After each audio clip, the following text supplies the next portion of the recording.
Hey guys, it's Solver here. Firstly, thank you all so much for your overwhelming support on my first Sonaria video.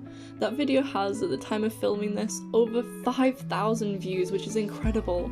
I've gained so many subscribers practically overnight and I'm super flattered. As you guys clearly seem to enjoy my previous video, you will hopefully be pleased to know that I will be continuing to produce Creatures of Sonaria guide videos, but this time I will focus on individual creatures. So if you like my first guide, then hit subscribe to make sure you don't miss any of my others. To kick off this new series, I've decided to choose the infamous Kendyll, which is the only carnivorous tier 5 at the time of filming this video. The Kendyll is a notorious killing machine, with many players often dying at the hands of such a beast. Today we will be taking a closer look at Ken's statistics, strengths, tips, and most importantly weaknesses to ensure you can both play Kendyll to its full potential, but also know how to take one down in a pinch. Section 1. Overview. The Kendyll is truly the apex predator of Sonaria. From its huge size and physically imposing model, it's clear this creature isn't here to mess around. The Kendyll comes equipped with a huge damage stat of 500, being the third highest in the game. This, combined with its monstrous weight, allows it to be one of the most devastating creatures in the game. Not only this, but this creature is an absolute unit, possessing 6,500 health when age 100 and can reach up to 7,150 with a health mutation. Kendyll is one of the few semi-aquatic creatures in the game, meaning it can heal, fight and hunt underwater where other predators may not be able to reach. Section 2. Kendyll Showcase. The Kendyll bears a resemblance to a T-Rex, and its position in the social hierarchy reflects this too. The Kendyll has two available colour palettes, one of which can be unlocked by dealing 10,000 damage. This can easily be achieved if you enroll your friend as an age 100 gram and keep attacking without killing them, or just by being an aggressive player. Noticeable features of Kendyll include its large spines, short stubby arms, powerful legs, and a long tail. It uses these spines and long tail to mobilise and navigate itself in water. During its baby form, it is very small and vulnerable. Baby Kens are a huge target due to people's fear of what they may grow up to be, as well as the large corpse produced by a tier 5 creature. As a result, it can be very difficult to age up a Ken, and so in its youthful stages, you must play cautiously. It takes 70 minutes to grow to adulthood. As a tip, I recommend living in the desert pool where AI fish spawn, and only go to the surface if you need to get a drink. Section 3. Strengths. As I have previously mentioned, Kendyll has a very high weight of 18,000. I'm unsure what the developers intend these units to represent, but I can tell you this beats all of the tier 4 weights and is only beaten by those of the other tier 5 creatures, such as the literal walking boulder aka Grammos. Weight is so important due to the impact this statistic has on your damage output. The heavier you are, the more damage you do. If you weigh twice as much as your opponent, you will inflict double damage on them. If you are half the weight of your opponent, your damage output when attacking them is then halved. The Kendyll has a 500 damage statistic, meaning it can inflict 1,000 damage on most tier 4s and below. This is absolutely devastating, and combined with the half damage output of your target, makes this creature a very powerful killer. Weight also means that you can pick up other players by pressing E. This disorientates their movements, messing with their attack patterns, and allows you to drag them underwater or hold them until they are dead.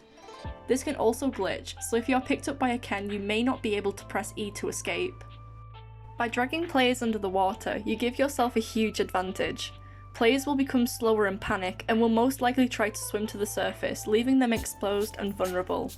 If you drag players underwater during famine or winter seasons, they will receive a passive hypothermia damage, assuming they are not semi-aquatic. This means that Kens can be a versatile killer, and the only creatures safe from its wrath are those who can fly. Ken has a massive health pool of 6,500, which is the same health as an Ardor Warden, to back up its damage output. While this is not as much as a Grammos or Lamako, this is an ample amount of health as it gives you plenty of time to respond to attackers or tank a few hits. If all of this wasn't enough, this creature has a final trick up its sleeve, which cements its title as a tier 5 apex predator. This comes in the form of its ability to inflict torn ligaments. If bitten by a Kendyll, players have a high chance of receiving this debuff. A ligament tear reduces walk speed and run speed by 40%, meaning it can be very difficult for any attackers to run away. Section 4. Weaknesses. But you've probably heard all of that. What you're probably more interested in is how to deal with such a tyrant. Ken players have a reputation of being aggressive and quick to anger. To those who are watching this, a moment's silence to every creature lost to a Ken. Firstly, Kens are dog food to other tier 5 creatures, mainly the Grammos and Lamako, as these creatures have a superior weight and so inflict mass amounts of damage with each hit. The Grammos can inflict up to 600 damage per hit on a Kendyll and takes half damage. However, the Lamako can inflict devastating 2000 damage per hit with both its main attack and tail attack. Both of these creatures have a higher health, and the Grammos has a fast health regen which almost feels like it out-heals any major damage taken. To add salt to the wound, Grammos is totally immune to torn tendons and bleed. If you have a top slot filled with an age 100 Lamako or Grammos in case of Ken extermination needs, then you should be able to put a halt on any kill on sight rampage. Whilst having a respectable running speed, the Kendyll's stamina pool greatly lets it down. This is inconvenient in a number of ways. Firstly, creatures which see you coming may recognise your malicious intent and escape. Secondly, Kendyll can inflict no bleed, and so if a creature has not been affected with torn tendons, the Kendyll cannot pursue its target. Thirdly, other creatures are just able to easily outrun you. The Ken is not designed for prolonged chases, and so Ken players must be wise and conserve their stamina for any possible emergencies. Another huge downside to this creature would definitely be its weaker former stages. As previously mentioned, this creature takes a huge 70 minutes to age up, and during this time it is incredibly vulnerable. The Ken has a never satisfied hunger, being one of the lowest in the game, and so it is surprisingly easy to starve to death. This is especially prevalent in its baby stages, as it constantly needs to be fed. On the topic of food, baby Kendylls are easy targets for other players as a quick and large food source for the entire desert. Not to all baby Ken players, being killed usually isn't personal, it just means you were sacrificed to feed a very hungry desert. Due to Ken's lack of mobility and big size, it can be a target for trophy hunters or small creatures wanting to cause a bit of anarchy. Ken players are often targeted due to their reputation, and often receive random poison or bleed debuffs from mischievous creatures. Unlike most species, Kens can often be seen fighting each other for dominance over an area, as usually there is a lack of food to feed a larger number of these beasts. So if you see another Ken approaching the desert, my advice would be to keep your distance until any peace has been established. Whilst not a direct weakness, creatures such as the Jot and Soturai can cause mass amounts of headaches for many Kendyll players, as Kens struggle to punish flying creatures. Breath attacks also make light work of Kendylls, and Jots are notorious for bringing down Kens with coordinated attacks. Section 5. Summary.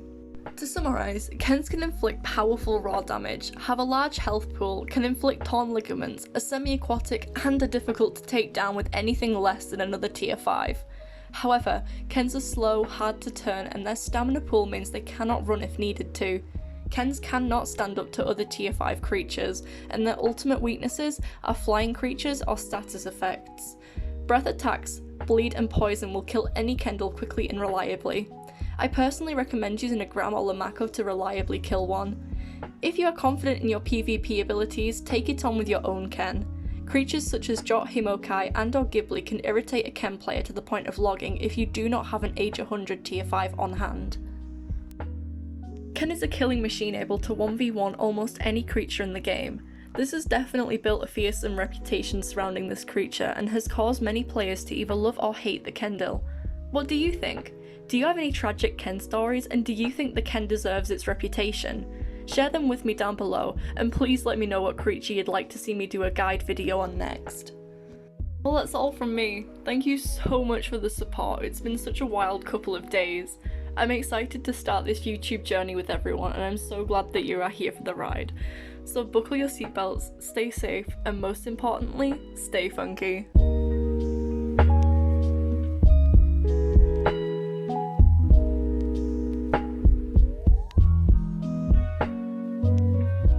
Look who decided to show up to my house.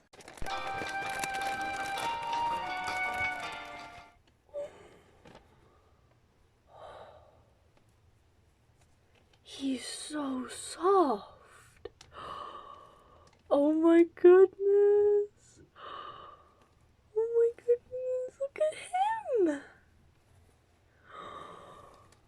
He is pudgy and I will love him forever. Look at him go. Hello, sir. Why are you so cute? Excuse me, sir. So why are you so... Why have you got a microphone? Because I'm doing a very important interview.